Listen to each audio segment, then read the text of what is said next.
ನಮಸ್ಕಾರ. ಇವತ್ತು ನಾನು ಯಾವ ಟಾಪಿಕ್ ಬಗ್ಗೆ ಮಾತಾಡ್ತಾ ಇದ್ದೀನಪ್ಪ ಅಂತ ಹೇಳಿದರೆ, ನೋಡಿ, ಯಾವಾಗಲೂ ನಿಮಗೆ ಸದಾ ಒಂದು ವ್ಯಕ್ತಿಯ ಬಗ್ಗೆ ಯೋಚನೆ ಬರ್ತಾ ಇರುತ್ತಾ? ಯಾವಾಗಲೂ ಅವ್ರ ಬಗ್ಗೆ ಯೋಚನೆ ಮಾಡ್ತಾ ಇರ್ತೀರಾ ಅಥವಾ ಕಾನ್ಸ್ಟೆಂಟಾಗಿ ಥಿಂಕ್ ಮಾಡ್ತಾ ಇರ್ತೀರಾ? ಎಷ್ಟೇ ಮರಿಬೇಕು ಅಂತ ಹೇಳಿದ್ರು ಮರೆಯೋಕ್ಕೆ ಸಾಧ್ಯ ಆಗ್ತಾ ಇರಲಿಲ್ಲ, ಅಥವಾ ಎಷ್ಟೇ ಆ ವ್ಯಕ್ತಿ ಬಗ್ಗೆ ಯೋಚನೆ ಮಾಡಬಾರ್ದು ಅಂತ ಹೇಳಿದ್ರು ಪದೇ ಪದೇ ಆ ವ್ಯಕ್ತಿಯ ನೆನಪಾಗ್ತಿದೆ ಅಂತ ಹೇಳಿದ್ರೆ ಇದು ಮುಖ್ಯ ಕಾರಣ. ಏನಪ್ಪ ಅಂತ ಹೇಳಿದ್ರೆ, ಆ ವ್ಯಕ್ತಿಯಿಂದ ನಿಮಗೇನೋ ಒಂದು ಸಿಗ್ತಾ ಇದೆ ಅಂತ. ಕೆಲವು ಸತಿ ನಮ್ಗೇನಾಗತ್ತಪ್ಪ ಅಂತ ಹೇಳಿದ್ರೆ, ಆ ಅಟೆನ್ಷನ್ ಬೇಕಾಗಿರುತ್ತೆ, ಆ ಮಾತು ಬೇಕಾಗಿರುತ್ತೆ, ಆ ನಗು ಬೇಕಾಗಿರುತ್ತೆ, ಆ ಕನೆಕ್ಷನ್ ಬೇಕಾಗತ್ತೆ. ಆಲ್ ಆಫ್ ಸಡನ್ ಆ ವ್ಯಕ್ತಿ ಇಲ್ಲ ಅಂತಂದ ಕೂಡಲೇ ನಮಗೆ ಒಂದು ಡಿಸ್ಕನೆಕ್ಷನ್ ಸ್ಟಾರ್ಟ್ ಆಗುತ್ತೆ, ನಮಗೆ ಸೆಲ್ಫ್ ಕಾನ್ಫಿಡೆನ್ಸ್ ಕುಗ್ದಂಗೆ ಆಗುತ್ತೆ. ಈ ಜೀವನನೇ ಬೇಡಪ್ಪ ಅನ್ನೋ ಅಷ್ಟರ ಮಟ್ಟಿಗೆ ರೋಸೆತ್ತೋಗುತ್ತೆ. ಹೇಗಾದರೂ ಮಾಡಿ ಆ ವ್ಯಕ್ತಿ ಹತ್ರ ಬೇಲಾಡಿ ಆದರೂ ವಾಪಸ್ ಕರೆಸ್ಬೇಕು ಅನಿಸುತ್ತೆ. ಇಲ್ಲ ಅಂತ ಹೇಳಿದ್ರೆ ಪದೇ ಪದೇ ಅವರಿಗೆ ಫೋನ್ ಮಾಡ್ತಾ ಇರೋಣ, ಅವರನ್ನು ಏನು ಮಾಡ್ತಾ ಇದ್ದಾರೆ ಆ ಫೇಸ್ಬುಕ್ಕಿಗೆ ಹೋಗಿ ನೋಡೋದಾಗಿರ್ಬೋದು, ಇನ್ಸ್ಟಾಗ್ರಾಮ್ಗೆ ಹೋಗಿ ನೋಡೋದಾಗಿರ್ಬೋದು, ಸ್ಟಾಕ್ ಮಾಡೋದಾಗಿರ್ಬೋದು, ಅಥವಾ ಅವ್ರ ಬಗ್ಗೆ ಬೇರೆ ಫ್ರೆಂಡ್ಸ್ ಹತ್ರ ವಿಚಾರಿಸೋದು, ಹೀಗೆಲ್ಲ ಮಾಡ್ತಾ ಇರ್ತೀವಿ.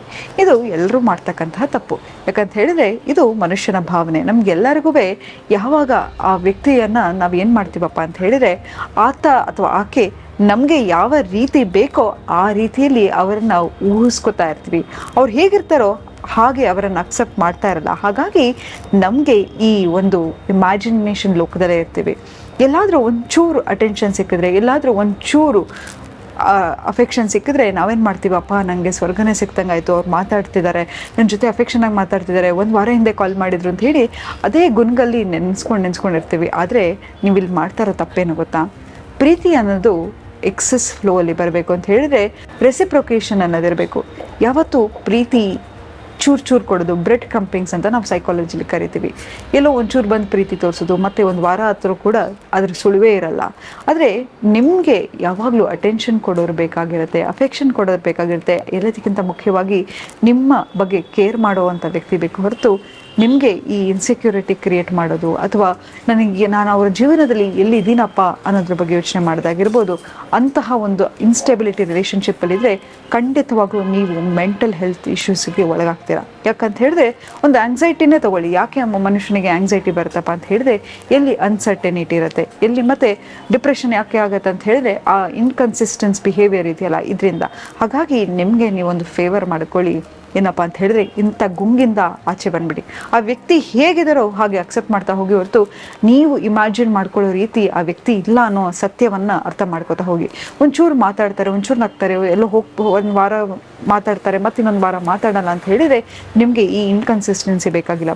ನಿಮಗೆ ಕಂಪ್ಲೀಟ್ ಅಟೆನ್ಷನ್ ಕೊಡೋರು, ಕಂಪ್ಲೀಟ್ ಲವ್ ಕೊಡೋರು.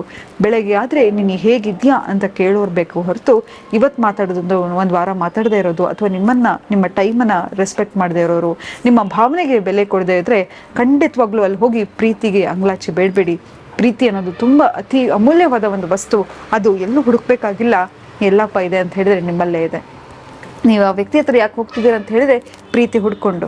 ಯಾಕಂತ ಹೇಳಿದ್ರೆ ನೋಡಿ, ನಾನು ಯಾವಾಗಲೂ ಹೇಳ್ತಾ ಇರ್ತೀನಿ, ಒಂದು ಬ್ಯೂಟಿಫುಲ್ ಎಕ್ಸಾಂಪಲ್ ಕೊಡ್ತಾ ಇರ್ತೀನಿ.